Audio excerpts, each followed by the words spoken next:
संबंध को क्या कहते हैं, सरफेस फिनिशिंग कहते हैं। तो चौकी सतह पर जब हम करते हैं, ये तो समझ में आ गया ना सबको। स्मूथनेस क्या होता है, ये आपका है स्मूथनेस, ठीक है, ये चीज ठीक। और अब मैंने पहले आपको दिया ये है, मैंने कहा इसमें और आपकी मतलब इसमें क्या, इसमें रफनेस हो, इसमें स्मूथनेस है, तो आपने कहा ये स्मूथ है, इसके मुकाबले ये स्मूथ है। फिर मैंने क्या बैठी आपकी इसमें कौन सा है, तो आपने कहा नहीं ये नहीं है, आपका ये स्मूथ है, ये रफनेस कहलाया। अब मैंने इसके बीच में और बोर्ड के बीच में कहा, तो आपने कहा नहीं बोर्ड है, अब ये नहीं, ये बोर्ड जो है स्मूथ है, तो यानी ये रफनेस हो गया।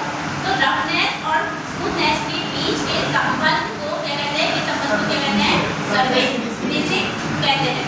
तो सरफेस फिनिशिंग के टर्म्स होते हैं, जाहिर सी बात है, रफनेस है तो रफनेस में क्या होगा, खुरदरापन होगा। जो हम खुरदरापन होता है जब कोई भी मशीनिंग द्वारा जॉब की सतह पर हम मशीनिंग द्वारा या हैंड द्वारा कुछ भी करते हैं तो उसमें अनियमितताएं बनती हैं, वो अनियमितताएं क्या कहलाती है, रफनेस कहलाती है। मैंने अपने शॉर्टकट में बैठी गई कि फिनिशिंग क्या होती है, उसमें अनियमितताएं बनती ही नहीं है, बिल्कुल फिनिशिंग स्मूथनेस क्या होती है, बिल्कुल उसमें अनियमितताएं होती ही नहीं है। फिर होती है हिल्स एंड वैलीज। अब अनियमितताएं बनी है, अनियमितताएं बनी है, कुछ भाग उभरा हुआ होगा, कुछ बैठा हुआ होगा, कुछ उभरा हुआ होगा। तो इसमें ये बहुत मोस्ट इंपॉर्टेंट क्वेश्चंस हैं, hills and valleys. What is hills and valleys? तो हिल्स होती है जो उभरे हुए पार्ट होता है अनियमितताओं का, उसको हिल्स कहेंगे, और जो दबा हुआ पार्ट होगा उसको क्या कहेंगे, वैलीज कहेंगे। इसके बाद आता है आपका वेवीनेस।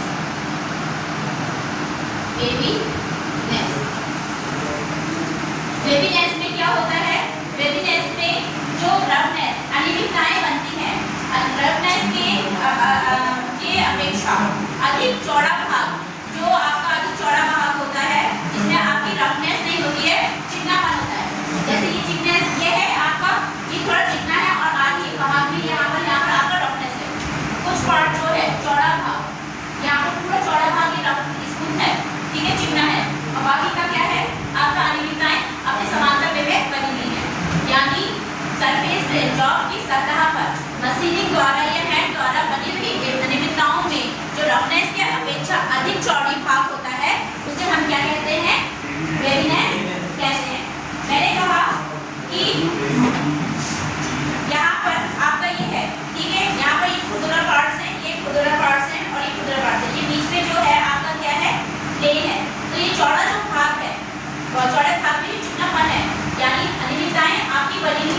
और